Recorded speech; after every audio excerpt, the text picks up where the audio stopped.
Welcome back inside the Chamber of Truth with your co-hosts Leek and Josh. Today, we are here to talk about what fights do we want to see for the 2025 calendar year.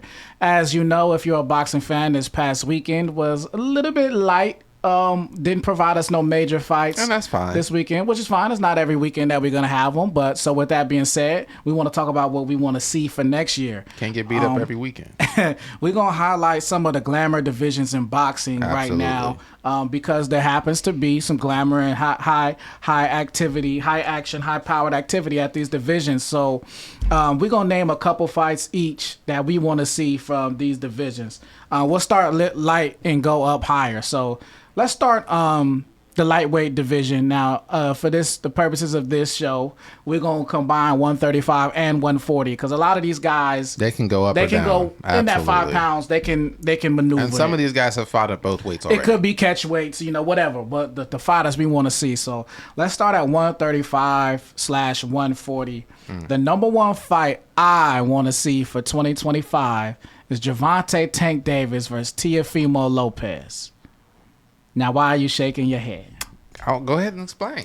I just want to know why you're shaking your head. That's not a good fight? That is a great fight. I agree. Then why are you shaking your head? It's not realistic in my opinion at the moment. Why? But go ahead. He's at 140 pounds. Tank is bringing somebody up from 130 pounds. You think he's going up to 140 for a risk? No.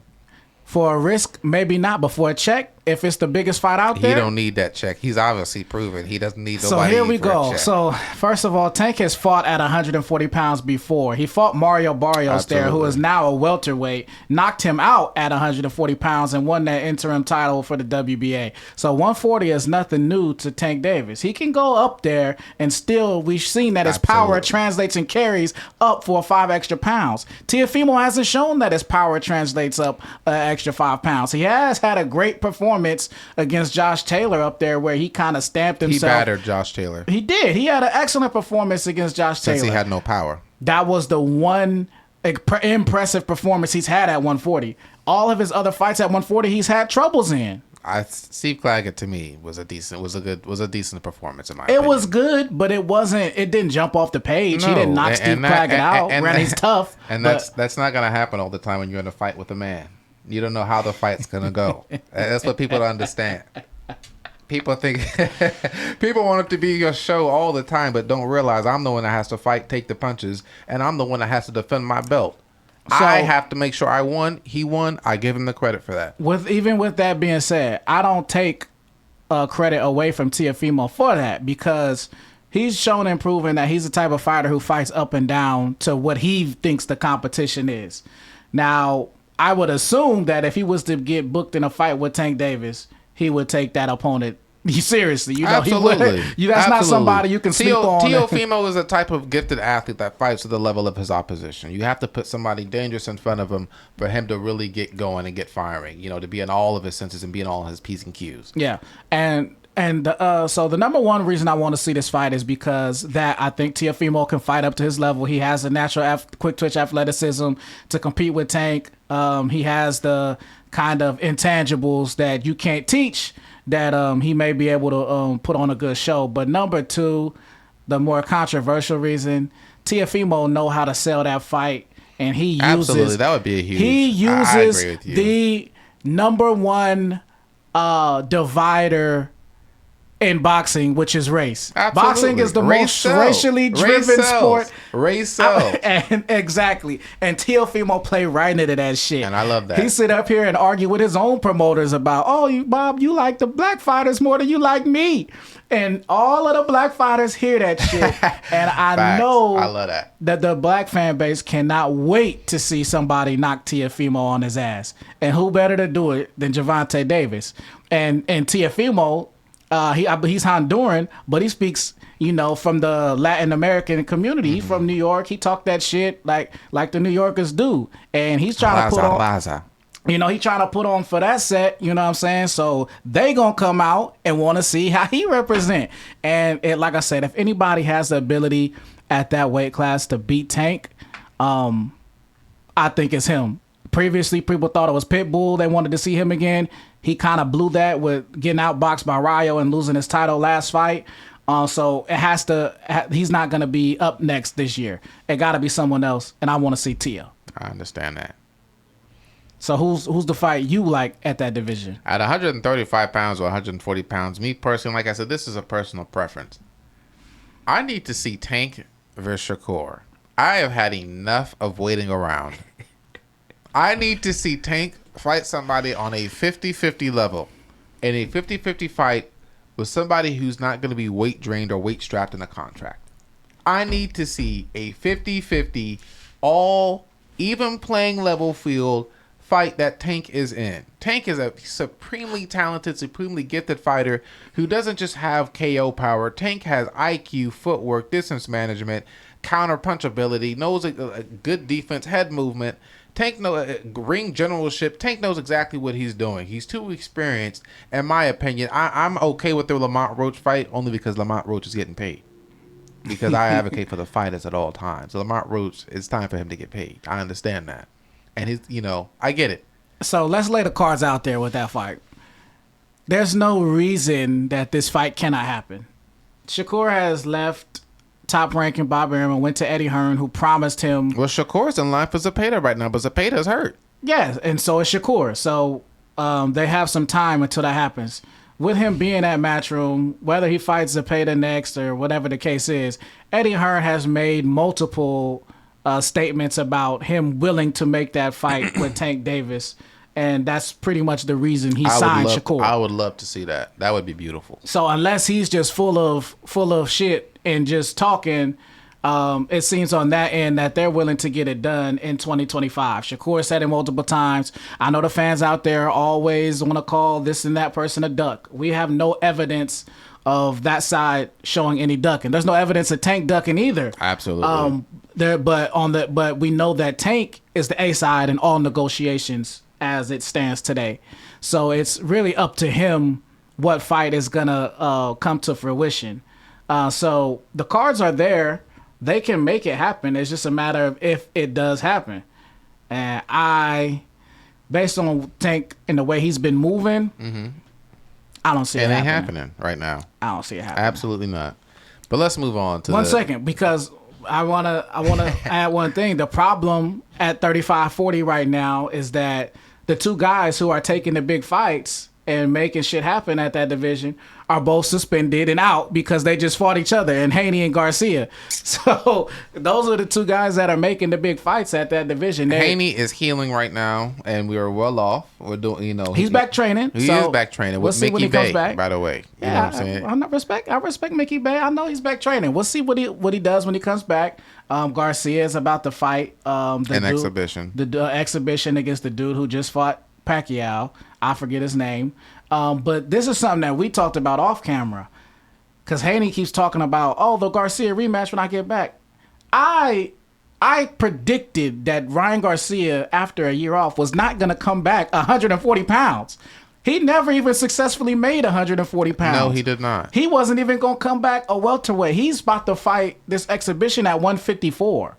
Absolutely. So he just fought Haney at an agreed 140, showed up at 143 with steroids. Ladies and gentlemen, that is a 14-pound difference. And now he's about to fight at 54 7 months later.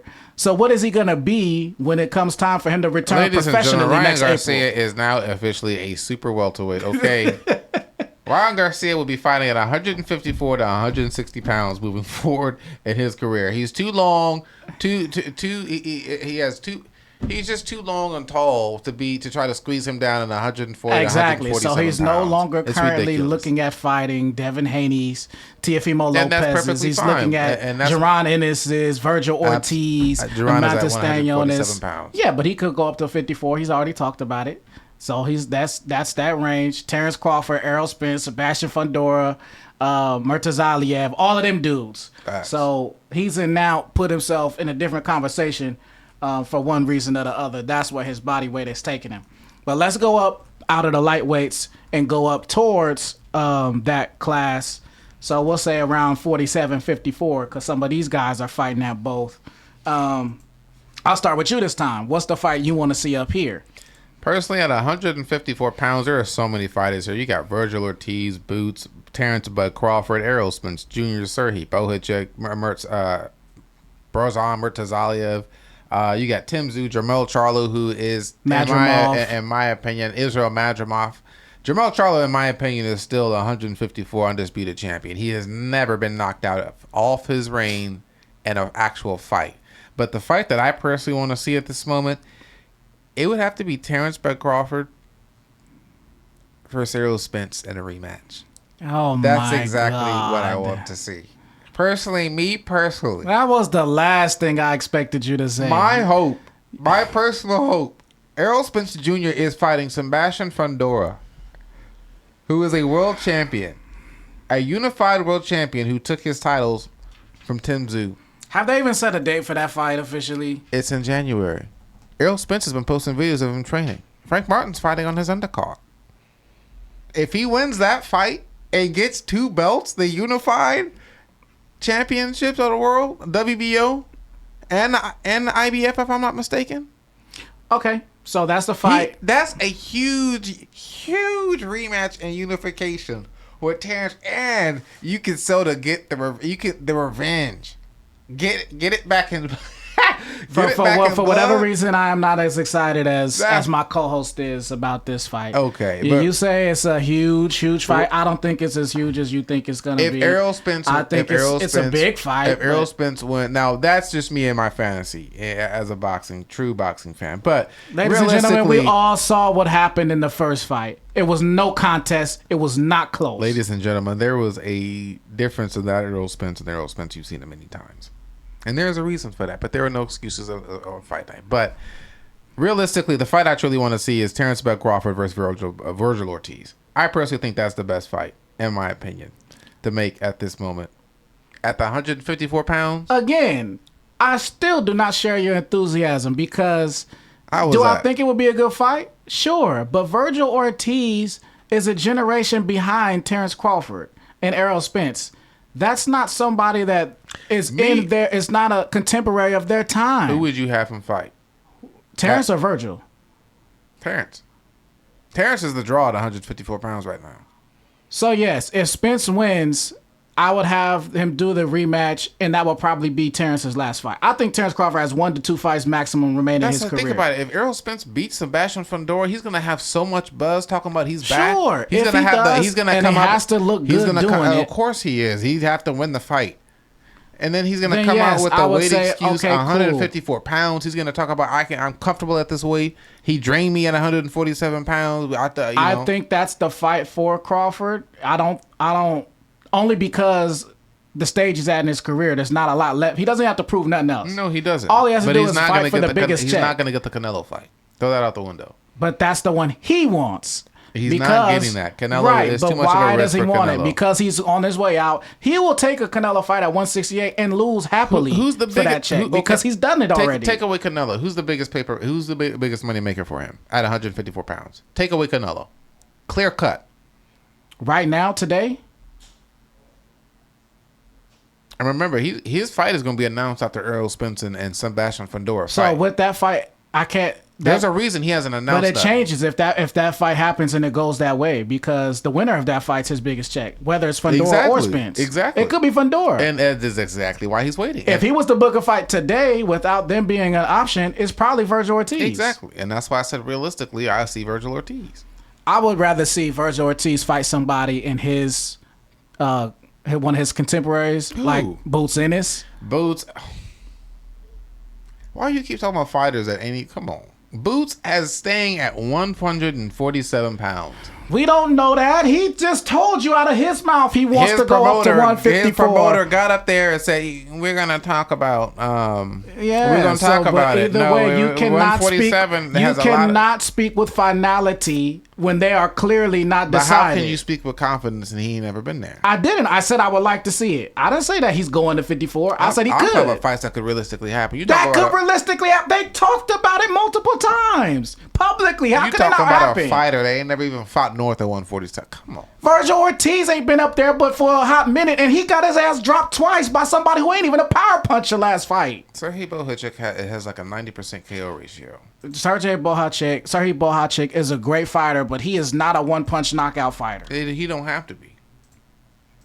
That's the one. All That's the I'm beautiful saying thing is- about boxing. You don't have to be a one punch knockout artist. You can be a pure boxer with no power, like Paulie Malignaggi, and become world champion twice. Why would we want to see Virgil Ortiz and Terrence Bud Crawford when he has someone?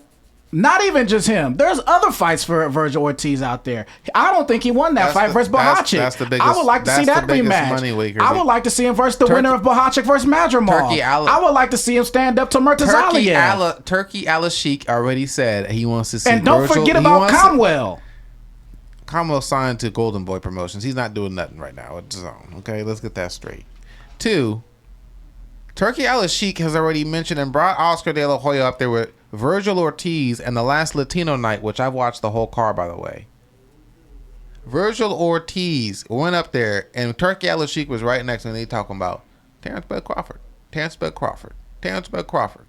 If Turkey Al-Sheikh say that's the fight he want to see, then you know the money's behind that fight. Turkey Al-Sheikh mind could change in the snap. In the blink of an eye, Turkey Al-Sheikh could change his mind. Ain't no snap. Golden Boy Promotion has made Virgil Ortiz available to Terrence Bud Crawford, and they made it known. And then why hasn't it been announced? Because they're still working on the financials. Because they want to see if Errol Spence actually fights and wins. Okay. That's why it ain't been announced. But you gonna knock my first... Because I don't want to personally... We talking about what we want to see. I don't want to see it. Because I know what it's going to look like. The same as it looked last time. No, you don't. Yes, I do. Errol Spence wasn't the same. What was wrong with him? He looked slow. He looked he looked sluggish. Why? I can't tell you. I wasn't in camp. At the division, he dominated for his entire career. All of a sudden, when it came time for this fight, he looked different. Why? I wasn't in camp with him. I can't tell you. I don't know if his body finally broke down from being at 147 for too long. I don't know if it was him flying from Dallas to Las Vegas, which has different heat and temperatures, and losing weight affects your body. I just want y'all to realize that Errol Spence is the younger fighter between him and Terrence Crawford. He's the bigger fighter between him and Terrence Crawford. People thought he was the stronger fighter going into the fight between him and Terrence Crawford. But there was no excuses from Terrence Crawford's side. Why would there be? He won. There didn't need to be. I don't know why there would be excuses on the other side. And Errol Spence. Errol didn't say no excuses. He took his loss like a man. Absolutely, and that's the beautiful So why thing. why are we the fans? I'm not speaking about just you now, because there's a whole Errol Spence constituency out there. And put me in the mama. So you and the Errol Spence constituency want to give that man excuses when he didn't ask for none. I didn't give man excuses. He didn't ask for none. I didn't, but I just said there are a lot of differences. And then when I see, different fighters who don't have the same capabilities of Errol Spence dropping Terrence Crawford and hitting Terrence Crawford with ease at times, I start to wonder who dropped Terrence Crawford? Ilgauskas ain't dropped him? Nope. It didn't count, but he then got it dropped. wasn't a drop. He got dropped. He did not get dropped. He got dropped. He did not get dropped. Ladies and gentlemen, if the streets see you and the announcers see you get dropped, and even though it was counted, you got dropped. But the officials didn't count it as a knockdown. The referee didn't count it as a knockdown. Counted it. The referee didn't count it as a knockdown. Ward counted it. Andre Ward wasn't scoring the fight or calling the fight, so it wasn't a knockdown. And Tim Bradley said they both said it was a mistake by the referee. That's the only reason it was not counted, ladies and gentlemen. It was a mistake by the officials of boxing. You see how the Errol Spence constituents do? You see how they do? Look how they start turning on. Now they want to talk about fights that was years ago when somebody tripped and they thought it looked like Terrence a knockdown. Crawford, like I said, he's been my favorite. I've been watching Terrence Crawford since he was a jit. Okay, since when he first got his title from dude over in England. Okay, don't do that to me. Don't do that to me. Well, don't do that for Errol Spence. He don't need your help. When he fought Ricky Burns, I was there. Errol Spence is doing just fine, y'all. He gonna be all right. And Errol Spence is in dog shape for Fundora. I hope he is. I want to see him come and restore himself and get them. And think about the hype he does if he has a great performance against even just beats him and takes. I'm gonna just throw this out there. Fundora gonna beat Errol Spence, y'all. Errol Spence, I hope you're hearing this. Sebastian Fundora gonna beat Errol Spence. Okay. And why? And based on what? Based on what I've seen from them both in their last fights. So Sebastian Fundora is now a top pound for pound fighter in the world with all the same attributes as Terrence Crawford. Did I say it was pound for pound? You see what happens in the sport of boxing when you take one loss after being in there with 32 different champions. You take one loss, you got beat pretty badly. You take your loss like a man, and this is how people treat you. He ain't the same. One loss, and you sit out of the ring for 18 months. Ladies and gentlemen, when you get beat as bad as Errol Spence says, this is not baseball. This is not basketball where you can play every other day. This is a sport of boxing where the consequences if you lose are very serious. You have to take time off. We're going to come back to this, and if Errol Spence wins, number one, I will be happy to say that I was wrong. No, you are going to apologize to Errol Spence. I'll apologize to Errol Spence and his constituency. And we're going to send a video to Errol Spence. We'll do a mashup of me saying he was going to be gonna lose, and then I'll cut it with me apologizing. How you think he gonna lose, by the way, since you being so bold? I think he gonna get dropped, but he gonna lose by decision. So he gonna get dropped. I think he gonna hit the canvas. You think he gonna get KO'd? No, I think he's gonna get dropped. If you think he gonna get dropped, Fundora don't drop people and don't stop them. So I said what I said. So if you think he gonna get dropped, I said what I said. That gets you put in the chamber of truth. And that's where we are now, inside the chamber of truth. All right, let's get off of welterweight. We'll come back to that when that fight happens, if it happens. Let's move up. One more division that's hot right now. There's a couple, but heavyweight has got some activity going on. So the fight that we discussed off camera that we want to go to, go ahead and announce who you want to see and why. Look, ladies and gentlemen, first and foremost, we have a great upcoming heavyweight fight coming up. That's where I'm going north of. We have Tyson Fury. I'm sorry, let me put that other way around. We have Alexander Usyk, who is the undisputed heavyweight champion of the world, versus Tyson Fury for the rematch for the undisputed heavyweight championship of the world. Ladies and gentlemen, this is going to be a great fight. The first fight was a great fight. If ladies and gentlemen, that's free on YouTube. If you didn't watch that is a great heavyweight and a classic heavyweight championship shout out to fight. Turkey Al-Sheikh for dropping the fights on YouTube. Absolutely. Fight quickly after they happened. Absolutely. Dropped a lot of them. Tevin Farmer dropped all the kind of championship fights. But anyway, personally, the winner of that undisputed heavyweight championship fight, which I personally think is going to be Alexander Usyk, but who knows, Tyson Fury could upset the apple cart, should get a shot at current IBF title holder Daniel Dubois. Daniel Dubois, ladies and gentlemen, is the man that beat Anthony Joshua by knockout, I believe, in the third or fourth round at Wembley Stadium in front of 90 to 100,000 fans. Yep. Ladies and gentlemen, he was a grave underdog in that fight, though he was a champion, to the popular Anthony Joshua, who has a world-renowned name and status acclaim. And Daniel Dubois basically solidified himself as a legit champion, beating and knocking out Anthony Joshua. And to me, in my opinion, is deserving of another big fight to put his name back out there. So to set that up, prior to that fight against Joshua, Daniel Dubois had a hell of a last 15, 16 months. Yes, he had. It all started in August of 23 when he got his opportunity to fight Alexander Usyk. Very, very controversial fight. Absolutely. Because he was wrong. He didn't lose. You don't lose. have the controversial. He was wrong. He lost by KO officially, but it looked like he might have won by KO earlier in the fight, which was a body shot that they eventually called a low blow, and Usyk clearly was not able to stand after this punch landed on his belt. And yeah, like Josh said, I kind of believe he was wrong too. So for him to take that loss, come back, beat Jarrell Miller, beat Flip Hergovich, and then KO Anthony Joshua, he definitely deserves his get back at this. First and foremost, ladies and gentlemen, when he fought Alexander, first and foremost, people counted out Daniel Dubois right now is actually one of my personal favorite fighters at the moment. Let me get this straight. Daniel Dubois was a high-level prospect, a high-level heavyweight prospect, along with another high-level prospect by the name of Joe Joyce. And these two prospects fought, great big fight. 4 years ago. 4 years ago. Basically, Joe Joyce did well. Could constantly put pressure on Daniel Dubois, but unfortunately, Daniel Dubois kind of got his eye busted. I think he fractured his orbital bone, and basically kind of got out of the fight. It was just he had to save his career. Yeah, he had a fractured left eye socket. It was a very controversial decision, on Daniel Dubois' part. People were calling him a quitter. People call him, just said he didn't deserve to get any type of opportunities afterward.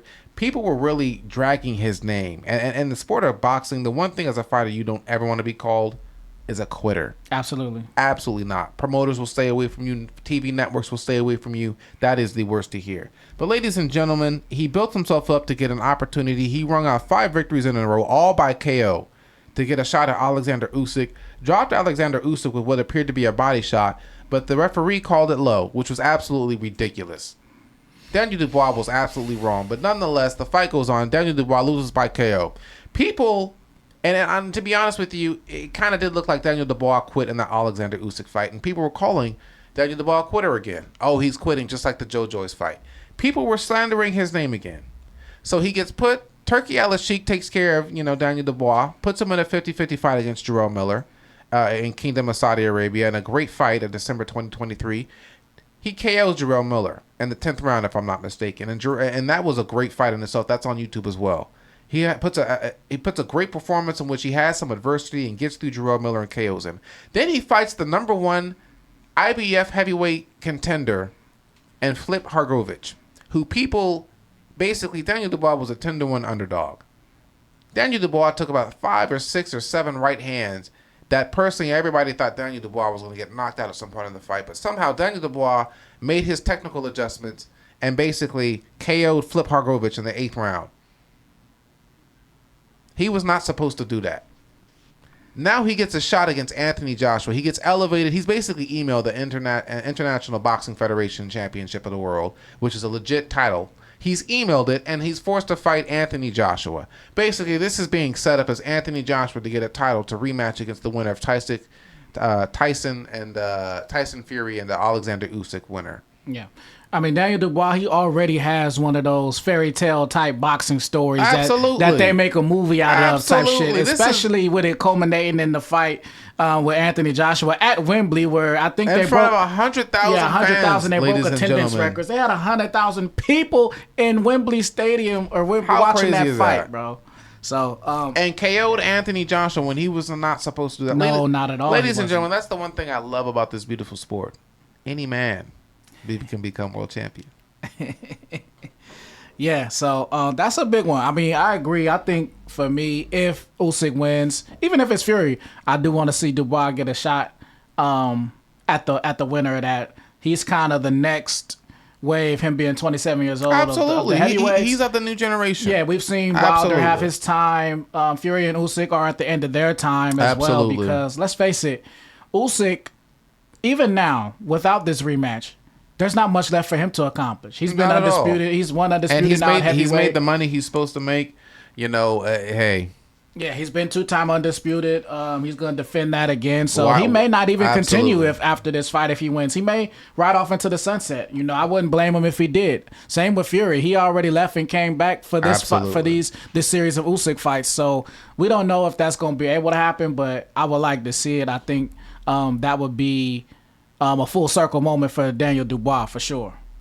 But that's what we got right now for the highlighted fights of 2025. Obviously, there'll be more as the rest of the fights this year remaining play out. So we'll revisit this topic sometime soon. Get back with us inside the Chamber of Truth.